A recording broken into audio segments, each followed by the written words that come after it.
A escalada do preço do Bitcoin continua, já são 7 meses consecutivos de alta, ele chegou a passar da casa dos 70 mil dólares. E sempre que isso acontece, os bull markets do Bitcoin, ele atrai muita atenção de novas pessoas que descobrem como funciona, pelo menos parcialmente, esta criptomoeda. E aí surge a velha pergunta: como que eu faço para me expor ao Bitcoin de forma fácil e também segura? É sobre isso que falaremos no vídeo de hoje. Eu vou mostrar 3 formas pelas quais você pode ter exposição ao Bitcoin e também a outras criptomoedas, dependendo de como você venha fazer.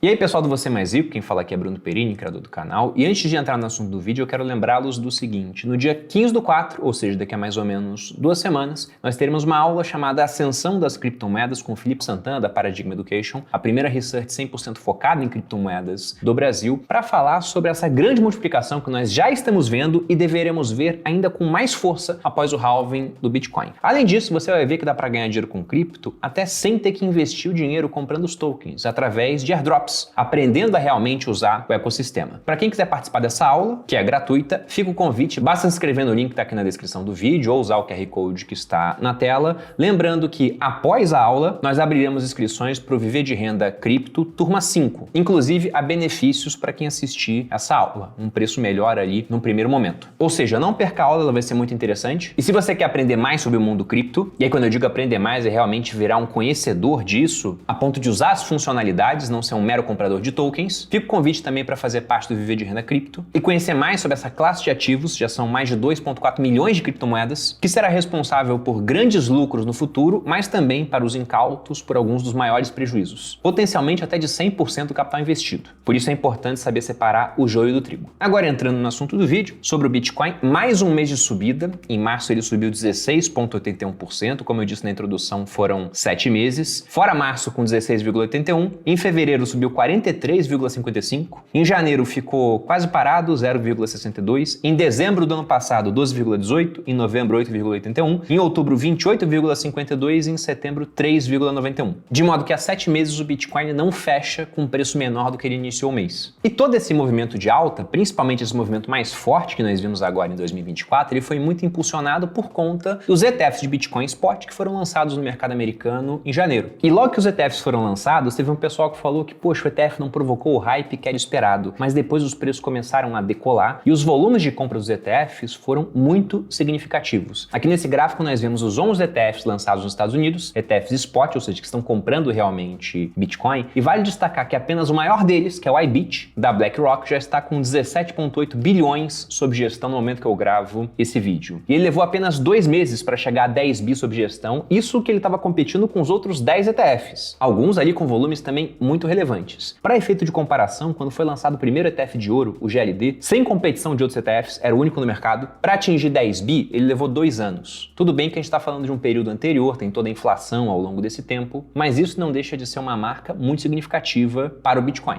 E esse movimento ele foi só o começo, porque depois que você lança ETFs de Bitcoin em uma bolsa, outras querem fazer a mesma coisa, como por exemplo a Bolsa de Londres, e através do ETF fica muito mais fácil para os institucionais alocarem recursos nesta criptomoeda, que é de fato o que vem acontecendo. Até porque eu não sei qual é a quantidade ideal de Bitcoin em um portfólio, mas eu tenho uma certeza, ela é mais do que zero. Se você pega os fundos de investimento, eles estão sempre muito preocupados com o indicador chamado índice de Sharpe, que é um indicador que ele é calculado com o retorno do fundo, menos o retorno da taxa livre de risco que você teria investindo em título público, sobre a volatilidade. E se você acrescenta nem que seja 1% de Bitcoin à carteira de um fundo, o que acontece é que a volatilidade aumenta, o denominador, sim. Mas olhando o histórico do Bitcoin, e nesse dado você sempre vê o que ficou para trás, né? Não dá para você prospectar resultados, o que nós temos aqui, embora a volatilidade aumente, o retorno aumenta mais, de modo que o Sharpe do fundo ele fica melhor. E a mesma coisa vale para uma carteira. Se você fizesse um backtest com essa carteira colocando qualquer quantidade de Bitcoin, você teria retornos melhores. E aí fica um ponto interessante, né? Com o Bitcoin já tendo subido tudo isso, e você vendo esse vídeo para aprender a comprar cripto, deve perguntar, mas caramba, será que tá na hora de comprar ainda? E aí vale a pena a gente lembrar do evento que vai acontecer agora em abril, faltam praticamente 20 dias para isso, já que o previsto é que ele aconteça no dia 20 de abril, que é o halving do Bitcoin, que é a queda pela metade metade na recompensa dos mineradores. A cada 210 mil blocos, e um bloco de Bitcoin é minerado a cada mais ou menos 10 minutos, por isso nós temos um período de mais ou menos 4 anos entre um halving e outro, você tem a queda pela metade da recompensa dos mineradores. Então hoje, se a gente pega os Bitcoins minerados no espaço de um dia, eles são 900. Após o dia 20 de abril, eles passarão a ser 450. Inclusive, com toda essa demanda de institucionais, os ETFs comprando muito, e com menos oferta de Bitcoins, muita gente fala que a gente vai ter um choque de oferta durante um período de choque de demanda. Isso já mostra como o Bitcoin é diferente de outros ativos, porque ele tem essa pré-programação de ficar mais escasso com o passar do tempo. No momento que eu gravo esse vídeo, não é só o Bitcoin que está batendo máximas, o ouro também bateu uma máxima. E muita gente compara o Bitcoin ao ouro, afinal são dois ativos que não geram fluxo de caixa, eles não pagam juros, o ouro é uma reserva de valor testada pelo tempo, o Bitcoin é uma potencial reserva de valor, só que há uma diferença significativa para o Bitcoin que torna ele bem mais escasso do que o ouro, que é o seguinte: com o ouro batendo preços máximos, cresce o estímulo para que se explore mais ouro no mundo. E a gente não sabe quanto ouro há. Se a gente pegar todo o ouro minerado até agora, segundo dados do World Gold Council, a gente teria coisa como 3 piscinas olímpicas. Não é muito ouro, mas há muito mais ouro a ser explorado. Há um monte de ouro na República Democrática do Congo, por exemplo, só que aquilo está no meio da África, num país que passa por turbulências políticas, com vários grupos armados querendo tomar o poder. Esse ouro tem um custo de extração, depois tem um custo de transporte, tem que construir estrada, construir porto, de modo que o pessoal faz a conta e vê, pelo preço atual do ouro, não vale a pena minerar. Mas, se a onça de ouro chegar a $5.000, aí começa a valer a pena pra gente. Então, quanto mais o preço do ouro sobe, maior o estímulo para que você aumente a oferta de ouro no mercado. Se você aumenta a oferta de ouro, a tendência é que o preço ele venha a estar mais controlado, talvez até venha a cair, caso a demanda baixe enquanto essa oferta está aumentando também. Já com Bitcoin, o que nós temos muita demanda agora, o que para qualquer outra coisa levaria a buscar mais oferta, só que a oferta vai cair, apesar de toda essa demanda a mais. E quando isso aconteceu nas últimas vezes, nos 3 halvings anteriores, as multiplicações de valor foram muito significativas. De modo que, embora o Bitcoin já tenha subido bastante nesse ciclo, eu não acho que o melhor já aconteceu. Eu acho que o melhor ainda está para frente. Até porque, se a gente compara esse ciclo com os últimos, você pode ver isso nesse gráfico que eu estou colocando aqui na tela, veja que esse ciclo, em termos de velocidade daquilo que subiu, ele está muito parecido com o ciclo anterior. A linha preta é o ciclo atual, a linha azul é o ciclo que nós tivemos anteriormente, de 2017 até 2021. Veja que eles estão muito próximos em termos de resultado. A laranja é o outro ciclo até 2017, e essa amarela, que está bem diferente, foi o primeiro ciclo do Bitcoin. Esse está radicalmente diferente do que a gente vê agora. Mas nos outros, veja que está mais ou menos parecido. De modo que boa parte da subida, ela veio depois do halving e não antes. Inclusive, em dados, eu separei aqui, e nesses dados eu estou colocando a multiplicação do Bitcoin no dia do halving até a máxima registrada durante aquele ciclo, ou seja, estou excluindo tudo que veio antes em termos de subida. E sempre tivemos subidas antes também. No primeiro halving, o preço do Bitcoin no dia era de $12,35. O preço no pico daquele ciclo foi de $1.157, ou seja, uma multiplicação de umas 90 vezes. No segundo halving, o preço no dia era de $650,63. O preço no pico daquele ciclo foi de $19.659, multiplicação de mais ou menos 30 vezes. No terceiro halving, que aconteceu inclusive durante a pandemia, o halving não foi cancelado por conta de lockdowns, a multiplicação foi do patamar de $8.841,42 para $68.958, uma multiplicação de praticamente 7 vezes. Perceba até que as multiplicações foram diminuindo com o tempo. Será que nesse a gente tem uma multiplicação menor? Pela tendência, a gente pode falar que é provável, mas há um ingrediente novo, que é essa grande demanda de institucionais. De modo que eu tendo a achar que será menor do que as 7 vezes do último ciclo, mas eu acho que é razoável supor que ele pode pelo menos dobrar de preço. E veja, é uma suposição, eu posso estar totalmente errado, mas acho que é uma suposição, dado o histórico que não pode ser ignorado, razoável. Por isso eu não acho que quem está de fora simplesmente deveria ficar de braços cruzados e pensar, já passou a oportunidade, não vou comprar. Pelo contrário. E aí nós entramos nas formas de se expor ao Bitcoin. Eu vou colocar aqui 3 formas. Mas antes disso, eu vou lembrar novamente da aula que teremos no dia 15 de abril, com o Felipe da Paradigm Education, sobre a ascensão das criptomoedas. Porque tudo que eu tô falando aqui é só a pontinha do iceberg, é muito mais conhecimento. Esse conhecimento ele pode ser a diferença entre aumentar muito a rentabilidade da sua carteira nesse ano ou ficar de fora de boa parte daquilo que está acontecendo em termos de inovação no universo cripto. Então, para quem quiser participar, link na descrição, QR Code aqui na tela. Agora, sobre as 3 formas. A primeira delas, já que nós citamos os ETFs, é se expor através de ETFs. Você tem no mercado americano, mas essa foi uma inovação que apareceu primeiro aqui no mercado brasileiro. Nós já tínhamos vários ETFs de Bitcoin listados antes que o primeiro fosse listado nos Estados Unidos. Inclusive, alguns deles se transformaram nos maiores do nosso mercado, competindo aí com ETFs de Bovespa, de S&P 500, ou seja, o brasileiro ele gosta de criptomoedas. E para quem não sabe o que é um ETF, né, simplesmente é um fundo de investimento que tem suas cotas negociadas em bolsa de valores, ou seja, você pode comprar e vender como se fosse uma ação, um fundo imobiliário, de maneira muito prática. E essa é a principal vantagem vantagem, na minha opinião, do ETF. Você que já investe em ações e não sabe nada de cripto, consegue se expor simplesmente como se estivesse comprando uma ação. Ou seja, podemos destacar que o principal é a parte de praticidade para quem já sabe investir. Podemos falar também de uma parte de segurança, porque esses ETFs eles são regulados, fazem parte do mercado financeiro, então há uma camada a mais de segurança. E o terceiro ponto é que há, dependendo de como você usa a sua carteira em bolsa de valores, uma vantagem tributária. Há uma vantagem e uma desvantagem, mas a desvantagem eu falo a seguir, né? Primeiro as vantagens. E ela está no fato de que o prejuízo que você tem com ações, com ETFs, com BDRs, com opções, ele pode ser usado para que você venha compensar o lucro que você tem com ETFs de criptomoedas. Então, por exemplo, você comprou ETF e lucrou 50 mil no ano. E você quer vender essa posição, porque acha que o Bitcoin esticou demais, já está chegando no final do ciclo. Você teria que pagar 15% de imposto sobre esses 50 mil. Agora, se você tem posições acionárias que estão te dando 50 mil de prejuízo, você pode vender a posição acionária e usar esse prejuízo para compensar o lucro, de modo a pagar zero imposto. Essa compensação de prejuízo é uma grande vantagem, que as outras duas formas que eu vou mostrar aqui não possuem. Agora, quantas desvantagens, porque nem tudo são flores. A primeira delas é uma desvantagem em termos relativos, depende de como você encara o Bitcoin. Porque muita gente gosta de fazer a chamada autocustódia, ter suas próprias chaves privadas e realmente ser dono daquelas moedas, e não deixar a moeda na mão de alguém, o ETF, e aí você é dono das cotas do ETF, você está terceirizando essa questão da custódia. Eu digo que é uma desvantagem relativa porque eu já vi muita gente ao longo do meu tempo de exposição na internet e também ao Bitcoin, comecei a me expor em 2014, perdendo as chaves privadas e perdendo o acesso a grandes quantias de Bitcoin, que foram ficando cada vez mais valiosas com o passar do tempo. Se esse cara tivesse cotas de um ETF, isso não teria acontecido. Já vi alguns casos do marido que comprou Bitcoin, aí infelizmente veio a falecer, e a esposa mandava um direct lá pra mim: Bruno, como é que eu faço agora? Ele faleceu, não me deixou as chaves privadas, eu não consigo acessar. E infelizmente não havia o que fazer. É quase como se ele tivesse deixado uma doação à comunidade, deixando o Bitcoin ainda mais escasso. Então esse é um ponto que ele deve ser pensado, principalmente, mas não exclusivamente, pelo pessoal mais velho. Um outro ponto está nas taxas, porque os ETFs têm taxas. Eu vou falar o nome de 3 ETFs aqui, e todos os 3 cobram a mesma taxa, 0,7% ao ano. Eles são o QBTC, da QR Capital, o BIT11 BITH11, da Hashdex, e o BIT11 BITI11, da gestora do Itaú. Caramba, o Itaú tem um ETF de criptomoedas? Tem. E apesar do Itaú ser aquela gestora de mais renome, principalmente para o leigo, eu tendo a preferir as 2 primeiras opções a do Itaú. E eu fui procurar informações nos sites, né? Aquele que está explícito realmente que o ETF de Bitcoin é spot, está comprando os Bitcoins, até deixo a quantidade de Bitcoins que eles têm, é o da QR Capital, o QBTC11. E o da Hashdex também eu considero muito bom porque é uma gestora especializada em cripto. Inclusive, o da Hashdex, o BITH11, o BIT11, é aquele que nós utilizamos na Grão para montar nossa exposição, porque a exposição que a Grão tem via fundo Arca ao Bitcoin, uma exposição de mais ou menos 2% do patrimônio do fundo, já é uma exposição acima de 10 milhões. E aquele que tem mais liquidez, negocia um volume maior, é o BIT11, mas o QBTC11 fica bem colado. E aí depois, com um gap assim em termos de liquidez, vem o do Itaú. Mas para ter exposição você poderia usar qualquer um dos 3. Agora, há uma desvantagem em termos tributários em comparação às outras 2 formas que eu vou apresentar aqui a seguir, que é o fato de que você não tem nenhum tipo de isenção ao vender essas cotas de ETF com lucro. Enquanto, ao vender a criptomoeda em si, o Bitcoin, por exemplo, caso você faça isso por uma empresa nacional, então não vale corretoras do exterior, somente para as nacionais, você tem uma isenção de até 35 mil reais no mês. Ou seja, se você fosse planejar para vender 35 mil todo mês, você teria até 420 mil reais de lucro isento no ano, por estar negociando diretamente a criptomoeda e não as cotas do ETF. Pô, Bruno, gostei disso, né? Como é que eu faço para comprar a criptomoeda? Há 2 formas. Uma delas, que está sendo usada bastante pelo leigo, é comprar via plataformas que são mais conhecidas, dos bancos mesmo, porque alguns bancos estão proporcionando essa possibilidade. Aqui eu destaco o Banco Inter e o Nubank, que tem uma base de pessoas físicas muito grande e disponibiliza isso via app. Pensando primeiro nas vantagens, acho que a principal é a conveniência, porque é uma plataforma que você já tem no seu celular, que você provavelmente já usa, e eles deixam você fazer isso de maneira muito simples. É simplesmente uma conversão, você bota tantos reais que serão convertidos em Bitcoin. Podemos falar também de uma confiabilidade e segurança, porque você tem um app, já confia, vê que é simples, é conveniente, e a segurança está no fato de que no passado várias corretoras de criptomoedas quebraram. Já se você pega esses bancos, o Inter e o Nubank, são bancos lucrativos e listados em bolsa, ou seja, eles dão transparência daquilo que está acontecendo com o dinheiro da empresa. Todo trimestre sai um resultado. Aí você vê se o banco teve lucro, se ele teve prejuízo, se ele está crescendo, se ele está diminuindo de tamanho. E pegando os últimos resultados, ambos estão tendo lucro e crescendo. Inclusive com ambas as ações se apreciando bastante nos últimos 12 meses. E aqui, como você está se expondo diretamente à criptomoeda, você tem a questão da isenção dos 35 mil mensais. Porém, não temos só vantagens, né? O que eu penso que são as principais desvantagens de utilizar esses bancos? A primeira delas está no fato de que você não consegue retirar as as criptomoedas de lá para fazer sua autocustódia, colocar numa carteira própria, que é o que eu, por exemplo, faço. Lógico que eu faço isso porque eu não quero deixar em corretoras. Nesse caso aqui, elas são mais seguras, né? São empresas que não tendem a quebrar, a ter surpresas. Mas ainda é uma desvantagem, pelo menos em termos relativos, a questão da custódia, como eu falei também nos ETFs. Então ele apresenta exatamente a mesma desvantagem. Vale dizer aqui que o Nubank está trabalhando para mudar isso. Eles pretendem permitir que o usuário possa retirar as criptomoedas da plataforma. Isso não aconteceu ainda, mas é uma pretensão. E a outra desvantagem, que na minha opinião é até a principal, é o custo que você tem com taxas nessa compra. Porque como você tem uma conversão de reais para o Bitcoin, não tem um mercado ali, está negociando diretamente com o banco, das duas uma. Ou ele vai colocar um spread mais alto. O que é o spread? Por exemplo, o Bitcoin custa 350 mil reais e ele te vende por 353 mil. Tá colocando ali mais ou menos 1%, né, de preço a mais. Ou ele vai cobrar a taxa diretamente, o que deixa as coisas mais transparentes e é justamente por isso que você consegue ver o custo da operação. Eu fui simular no Banco Inter, por exemplo, e estou colocando aqui na tela. Eu queria comprar 100 reais de Bitcoin e veja que entre custo de intermediação e o custo da operação, dos 100 reais eu estaria comprando 97,79 em Bitcoin e o restante seriam taxas. E observe que essa taxa ela fica em exatos 2,21%. É uma taxa proporcionalmente muito alta. Aqui ficou pequeno porque são 100 reais, né? E eu não sei se eles diminuem essa taxa conforme eu compro mais. Só que de início, para pequenas quantidades, e boa parte das pessoas vai começar a se expor com pequenas quantidades, é uma taxa que ela é bem mais agressiva do que a da terceira opção que nós mostraremos agora, que é comprar via uma corretora cripto. Essa é a forma que eu mais utilizo, justamente porque eu gosto de poder fazer autocustódia, ter essa possibilidade de retirar meus bitcoins da corretora, e também há outras vantagens, porque em corretoras cripto, geralmente você tem muito mais opções de moedas para se expor. Então não é só o Bitcoin, você pode comprar outras moedas, que inclusive, nos ciclos de alta, tendem a subir mais do que o Bitcoin. Nós sempre temos, após uma grande subida do Bitcoin, o começo da chamada alt season, quando as outras criptomoedas passam a subir mais, eclipsando o resultado do Bitcoin. Bitcoin dobrou de valor no ano, ela sobe em 300, 400, 500%. Algumas até, principalmente as menores e mais especulativas, podem subir bem mais do que isso. Podem, né? Várias também caem. Mas o ponto é que, geralmente, o Bitcoin sobe, ela sobe muito mais, e quando o Bitcoin cai, elas caem muito mais. Então entenda que é um play de beta mais alto, mais sensibilidade. Isso pode ser bom ou ruim, depende da época. Mas por corretoras você pode se expor, montar realmente uma carteira. A possibilidade de tirar moedas também é positiva e os custos costumam ser muito mais baixos. Na corretora que eu vou mostrar aqui a compra para vocês, que é a Bitbank, quanto que eu pago na minha compra de Bitcoin? 0,2%.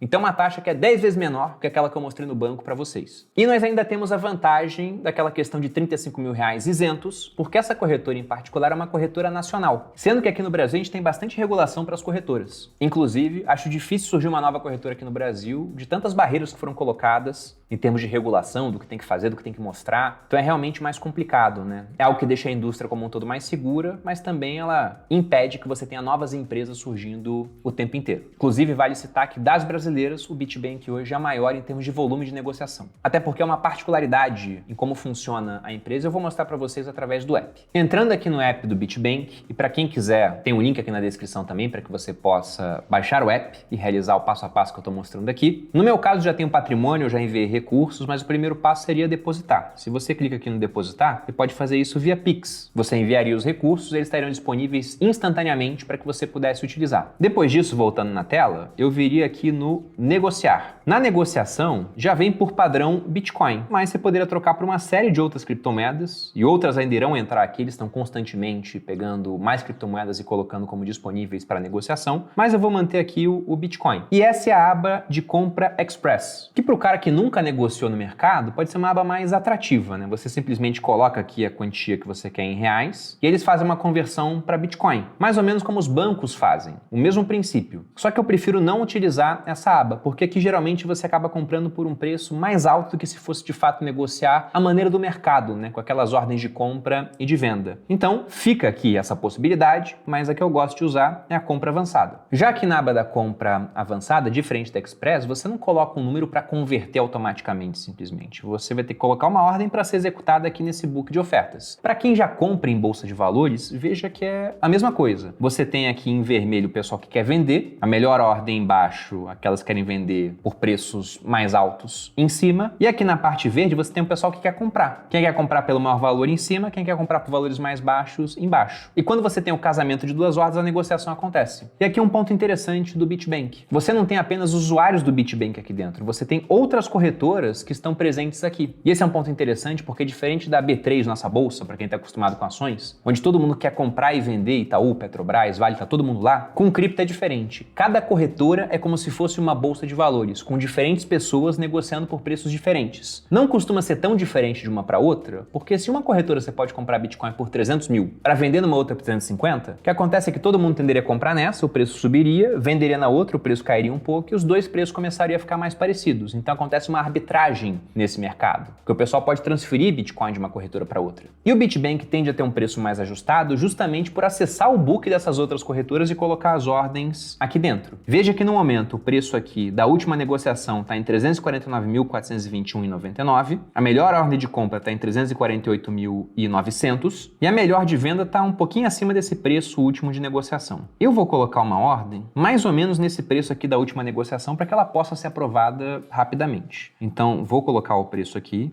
349.422. Eu poderia colocar a quantidade de Bitcoin, até apertar o máximo aqui, por exemplo, já entra, mas eu vou mexer aqui no valor, vou colocar 10 mil reais. Poderia ser 4 reais, como está aqui, poderia ser o mínimo. Então eu coloquei os 10 mil reais, boto para enviar, pronto, minha ordem foi enviada e já foi executada na mesma hora, justamente porque eu botei um preço que era aquele que estava para ser vendido. Se eu volto aqui, ó, e vou no Bitcoin, ele já mostra, acabei de fazer essa compra hoje, foi executada de maneira instantânea por conta do preço. Mas eu posso voltar naquele ambiente e agora botar uma ordem com preço mais baixo, esperando para ver se ela vai ser executada mais à frente. Então, por exemplo, vou colocar, ó, tem uma ordem aqui de 348.605, é a maior. Vou colocar de 348.700. Novamente, vou colocar mais 10 mil reais. Ela vai ser quase a primeira ordem. Agora seria a primeira ordem aqui da lista. Coloco para enviar. Ela foi enviada. Entro aqui, ó, 348.700. Você olha, a ordem está aberta e não teve nada executado ainda, porque depende de alguém querer me vender por esse preço, sendo que a diferença entre o último preço de negociação e o meu preço está em 0,21%. Então ela fica aqui, se alguém quiser me vender ela é executada, se ninguém quiser, não é executada. Ou seja, há o risco de eu querer comprar por esse preço, o Bitcoin continuar subindo e ir embora. Pô, Bruno, achei muito complicado, então você vai para a aba da Compra Express. Ou usa uma das outras duas formas que eu mostrei aqui nesse vídeo. Mas para quem gostou dessa, é aquela que eu prefiro, basta baixar o app do BitBank e começar a negociar. E é isso, pessoal. Eu fico por aqui. Espero que tenham gostado de mais esse vídeo. Se você gostou, dê seu like, se inscreva no Você Mais Rico. Um grande abraço e até a próxima.